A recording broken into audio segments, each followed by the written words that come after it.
You can't see it or hear it, but Wi-Fi blankets our homes, our cities and our schools. Children today are growing up in a sea of radio frequency microwave radiation that did not exist 5 years ago.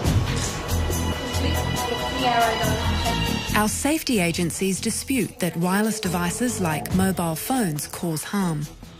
I don't think it's good enough to say at the moment that mobile phone use does cause cancer. Cell phones emit pulsed radiation. But some of the world's leading scientists and industry insiders are breaking ranks to warn us of the risks. There is an association between heavy mobile phone use and brain tumours. I've been in the technology industry all my career, and I've seen the tremendous benefits that technology can provide. My concern is nobody can say that it's safe. Do mobile phones cause brain cancer? And is Wi-Fi making us sick?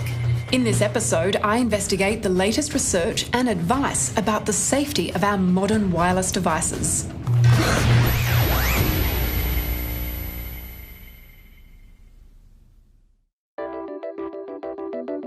The digital revolution has transformed our lives. Phones, tablets, watches and laptops, all connected to wireless networks.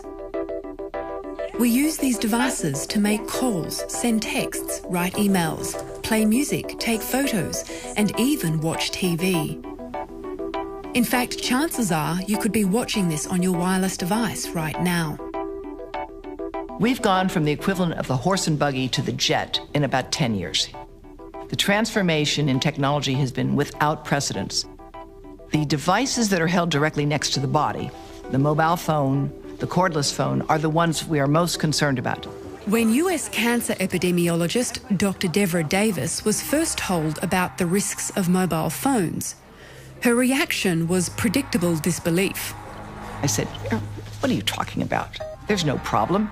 If there were a problem, I would know about it." Because, of course, I was working at the National Academy of Sciences. I was working at the Cancer Institute, a professor of epidemiology at the University of Pittsburgh. And I frankly thought, there's nothing to this. Then, however, I began to look. And the more I looked, the more concerned I became. Dr. Davis has had a distinguished career as a presidential appointee for the Clinton administration and is recognised internationally for her work on environmental, health and disease prevention. She was recently in Australia holding a series of public seminars.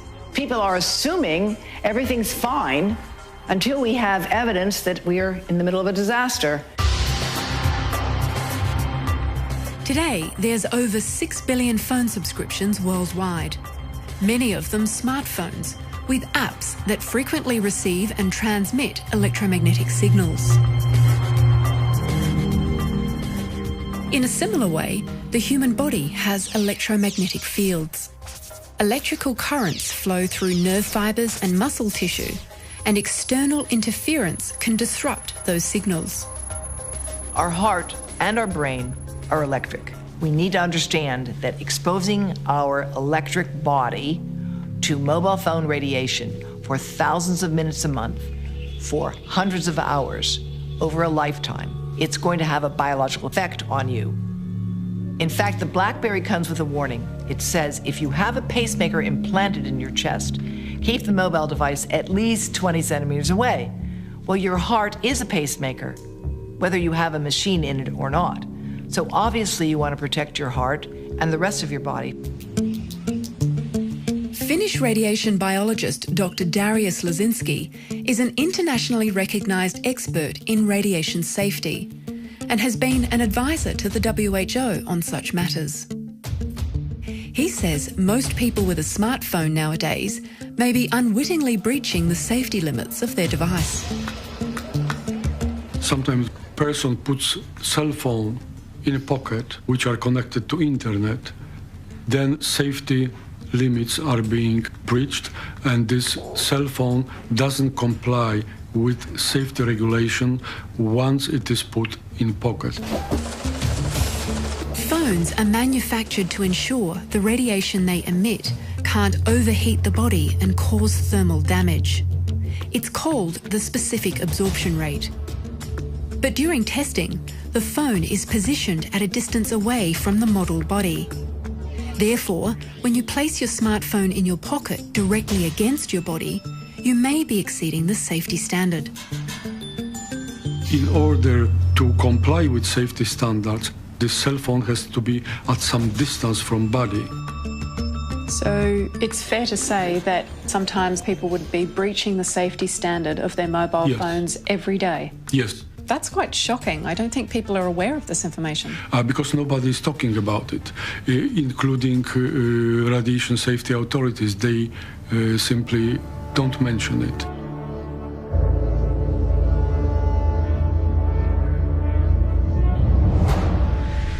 Electromagnetic radiation is everywhere.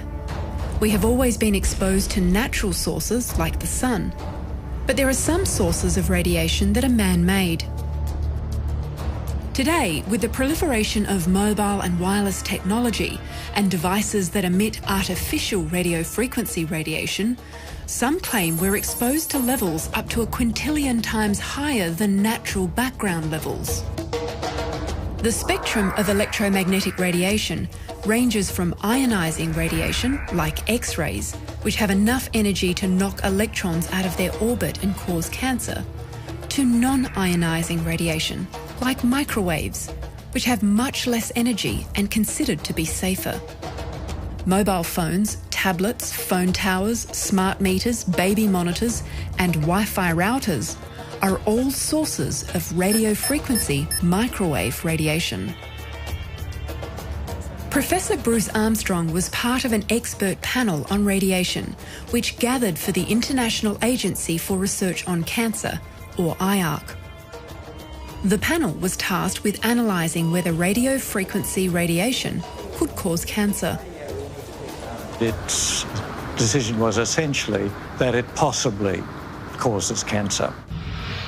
That means radio frequency radiation is now classified as a Class 2B possible human carcinogen. It was inevitably a controversial decision. What was your personal decision? I thought that IARC got it right, based on the evidence. Heavy users are defined as those who talk on a mobile 30 minutes a day for longer than 10 years. Journalists like myself, tradespeople, brokers, even teenagers would easily meet that definition these days. Yeah.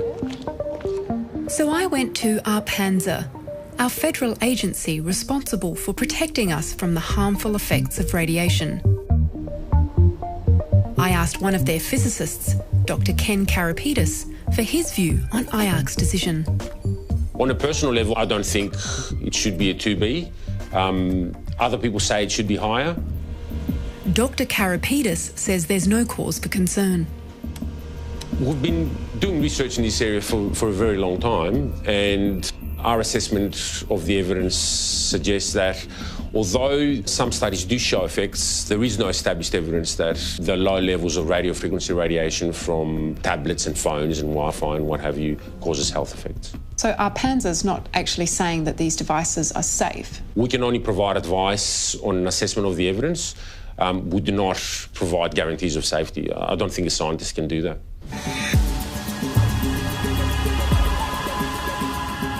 In Ontario is the former head of Microsoft Canada, Frank Clegg. He has gained valuable insight into the machinations of the tech industry. I've been in the technology industry all my career, and I've seen the tremendous benefits that technology can provide. My concern is nobody can say that it's safe. All my industry and all government agencies say is there's no proof of harm. And to my mind, that's not the same as saying it's safe. Mr. Clegg points out the safety standard only protects people from thermal damage that can occur through overheating. But scientists have demonstrated that radiation-emitting devices can cause DNA damage without heating tissue. These are non-thermal effects. Unfortunately, the safety standards in North America and in Australia are based on this theory that's many decades old, that if tissue doesn't get heated, then it can't cause harm. And that's just out of date. And what the biologists tell us, and have shown in many, many experiments, and again, peer-reviewed published papers, that there is damage done at the DNA level, and from a biological standpoint, it's non-thermal radiation can cause and does cause harm to humans.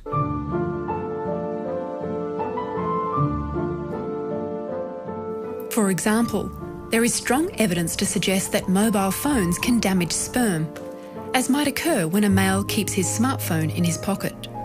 If you take sperm from a healthy man and you put sperm in one test tube which gets no exposure to a mobile phone and the other gets exposure, the mobile phone exposed sperm die faster, have more damage to their mitochondrial DNA, which is the engine that makes the cell run. And studies around the world consistently find the heaviest cell phone users have the lowest sperm count. Those studies have not been considered recently in reviews, and there are new data emerging all the time. This bioinitiative report sets out hundreds of peer-reviewed papers confirming the biological changes caused by wireless transmitting devices, which can occur thousands of times below the safety threshold. It has been formulated by independent doctors and scientists from over 10 different countries. But Arpanza has a different view.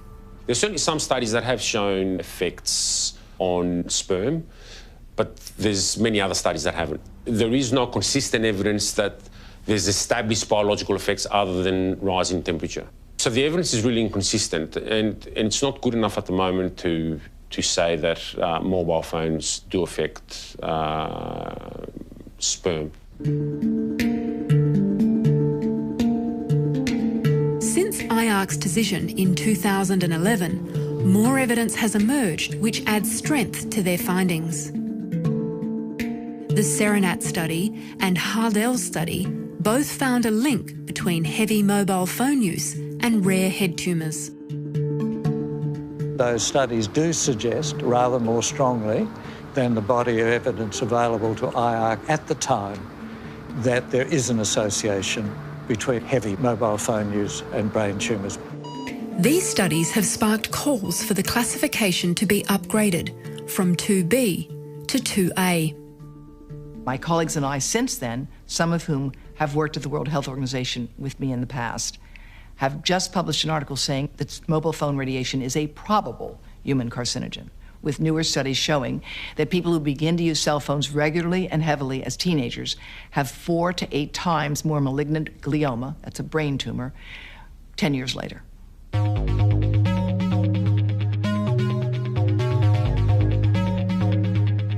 The fear about mobile phones causing brain tumours is not a new debate. Previously, industry co-funded a study hoping to settle the debate once and for all. The Interphone study was carried out from 2000 to 2004. The results were supposed to be released in 2005. It took 5 years to release the results of the Interphone study. And it was not because the science wasn't clear. It was because of the intense politics that took place between members of the team, some of whom had been heavily sponsored by industry, and others of whom were more independent. The bulk of the study said the results were inconclusive. The actual findings in Technical Appendix 2 showed that there was a significantly increased risk of brain cancer in the heaviest users. Mobile phone manufacturers themselves are aware of the potential risks, which is why they recently put warnings in each device. Well, first you go to Settings, and then you go to General. Then you go to About at the top. Yeah. Then you have to look hard. You have to go all the way down to something called Legal. Yes. And then you go to RF Exposure. Oh, of course. I've never been into this part of my phone. Well, there you see, it says to reduce exposure to RF energy, use a hands-free option, such as the built-in speakerphone. Yours says carry iPhone at least 10 millimeters away from your body. Mine says at least 5 millimeters. What do you think about this warning? I think the warning is, I think they're being a bit hypocritical to be trying to get you to buy more and more free talk time and then telling you you should limit your exposures. It's not only telco companies who are cautious about potential risks. Insurance giant Lloyd's of London excludes cover for illnesses caused by electromagnetic radiation. When it comes to microwave transmitters like mobile phone towers, several other countries around the world have maintained more stringent safety thresholds compared to Australia. We know that China, Italy, and Switzerland and Russia have standards 100 times safer than Canada's standards, and that's the same as Australia's standards. It sparked concerns that ARPANSA is out of touch with the latest evidence. When was the last time ARPANSA updated their safety standards? We published a standard in 2002, but we did a review of the science that underpins the standard in 2014. Now, the review actually found that the limits of the standard still provide adequate protection from the known health effects of radio frequency energy.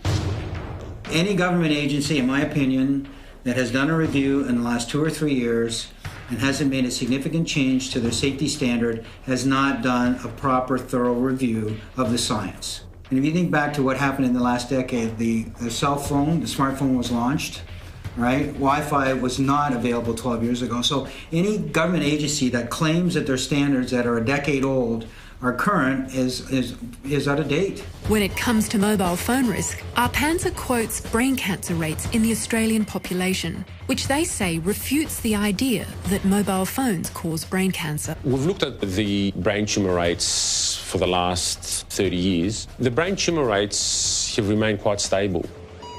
I confronted Dr. Davis with this data while she was here in Australia. Those who say the lack of increase in brain cancer tells you cell phones are safe don't understand brain cancer. It has a long latency.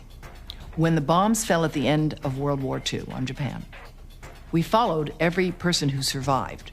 40 years is how long it took for brain cancer to develop after that exposure.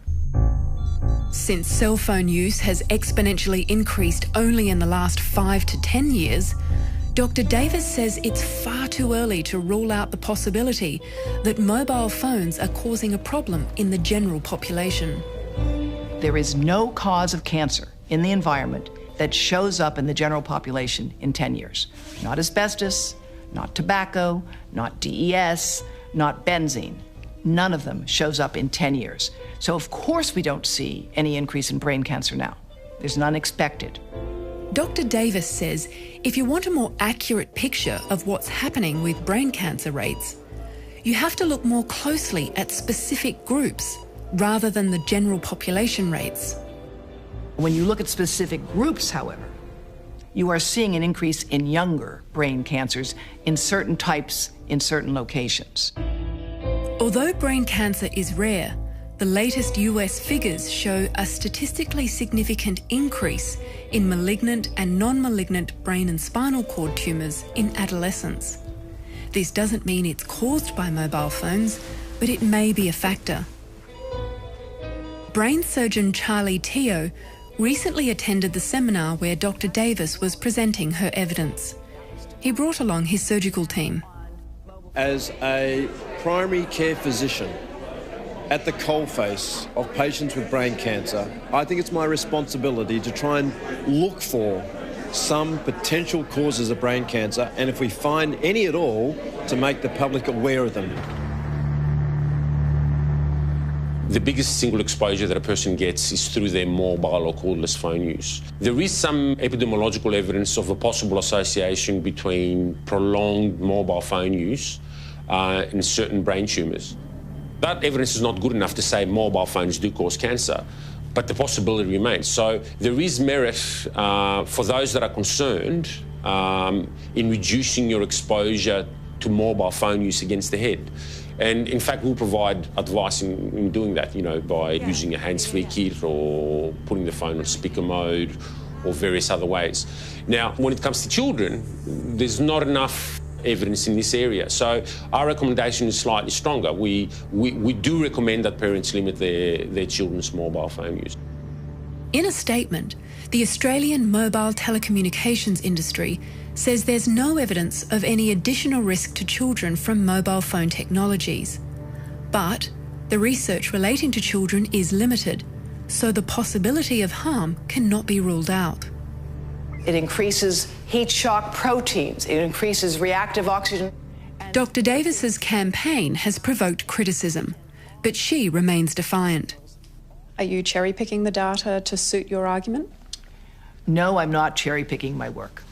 With respect to mobile phones and brain cancer, the reality is every single well-designed study ever conducted finds an increased risk of brain cancer with the heaviest users. And the range of the risk is between 50% to 8-fold. That's a fact. These are rare brain tumours like malignant glioma. And in children, there's virtually no data available. Children today are growing up in a sea of radio frequency radiation, microwave radiation, that did not exist 5 years ago. A child's skull is thinner. Its brain contains more fluid.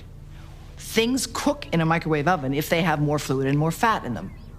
So because the skull is thinner and the brain contains more fluid, a child will absorb more radiation relative to that of an adult.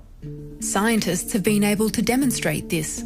So in an adult, what were the results? Well, you can see that the heaviest radiation here is indicated in the red, and it gets just into the first part of the eye and the cheek and the ear, right? Wow. So the rest of it doesn't really get that far. That's the faintest color. But if you look at the child, this is a 3-year-old, you can see that it gets all the way through the head. Wow, so that penetrates almost to the other side of the ear. Correct. That's incredible. Yeah, Now, it is. do we know that this translates into health effects for the child? No, we don't. So should we be concerned? You want to experiment on your children? Go ahead. I don't think we have any reason to think this is a good idea. And in fact, manufacturers are now advising. Samsung has a statement, a cell phone is not a toy. When it comes to reducing risk, it's all about proximity from the device. Radiation exposure drops off exponentially with distance. Distance is your friend here. And children, of course, infants, should never be close to any of these devices. They've been tested on this big adult guy. They've never been tested for infants and toddlers. Any parent out there that gives their child a device to play with because they're driving them crazy, put it on airplane mode.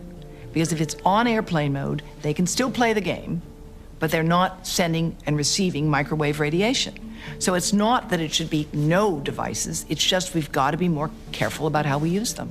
I mean, really, when it came to cigarette smoking, we had no idea of the mechanism. Brain surgeon Charlie Teo limits his children's exposure. The kids didn't get them until they were older, post-pubescent. I absolutely forbid them to use it holding up to their head. They've got to put it on speakerphone or use a device.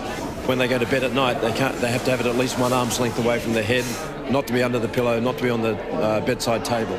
One study involving 14 countries is currently assessing whether use of mobile phones at an early age increases the rates of early onset brain tumours in 1,000 young people. The results will be released this year.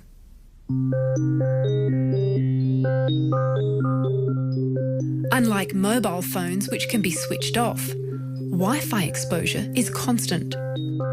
This is the toolbox of the 21st century, okay? The 2008 education revolution under the Rudd government led to the rollout of Wi-Fi routers in public schools across the country. But some parents are concerned about their children's exposure to Wi-Fi in the classroom. So basically when a child starts high school, they're at school for anywhere from 4 to 6 years, and they're sitting in radio frequency, microwave radiation, the 2B possible carcinogen, and the routers are pulsing all day, every day. On top of that, you've got mobile telephones, you've got their laptops, so you've got this whole layering of radio frequency, microwave radiation that we've never been exposed to before in the past. So with regards to that layering effect, who's to say what the consequences of that will be for that child's long-term future? Unfortunately, we weren't granted access to measure the levels of Wi-Fi radiation in this school. The Department of Education didn't respond directly to our question about the risks of exposing children to Wi-Fi, but they did state that the Australian government is supporting research into the effects of electromagnetic energy on people's health. Libby says parents should not be forced to choose between educating their children and safeguarding them.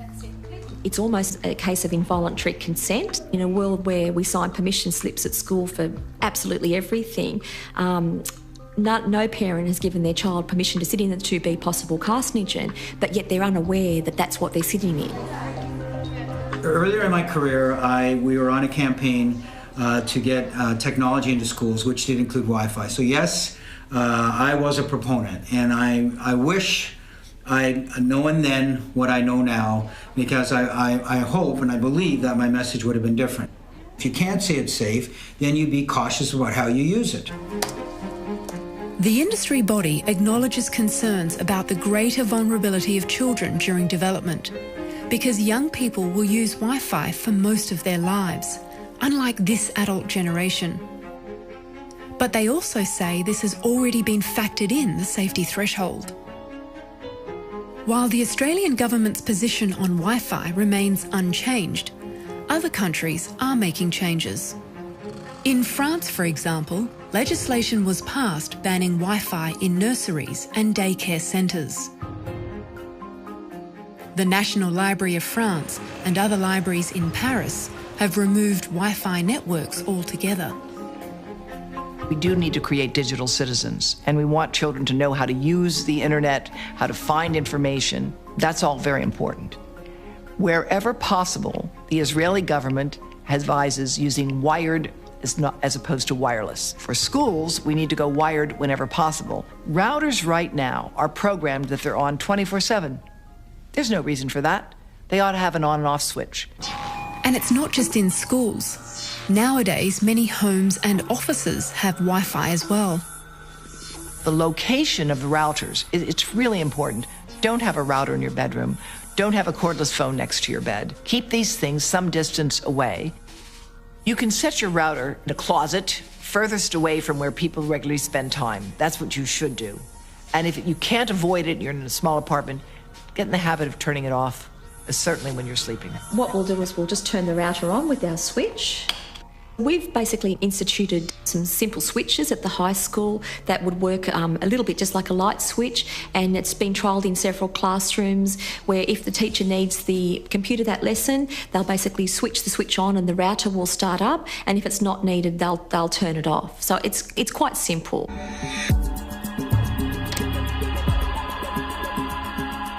There is no doubt that consumers are confused. There are conflicting reports. There is a lot of scientific information out there. It gets some press coverage, but then it gets countered by industry. I am embarrassed to say that I believe my industry is on a campaign to bury the science and to confuse the message on the harmful effects of wireless devices.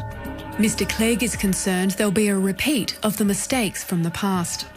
You never had a better cigarette. One of the best analogies that I've heard in this scenario is using the tobacco model, where we know that the first science came out showing that smoking cigarettes caused harm back in the 1960s. And the tobacco industry was able to delay legislation, delay the message to the public for decades. Craven Filter, the clean cigarette. I believe that my industry is using that same model and just in obfuscating the science, hiring scientists to cast doubt on the science, confusing government and causing government to be constipated and not passing the legislation that they need to pass. But when we approached the industry body, they objected to the criticism, saying they have open discussions about the scientific evidence on their website and continue to fund research into the health effects of RF radiation. Do you really want to see proof that we've got millions of people with cancer like we did with tobacco and asbestos? Is there any question we should have acted sooner? We would really make a huge mistake if we continue to take the repeated assurances everything is all right. For more information about the studies mentioned in this program, you can go to our website.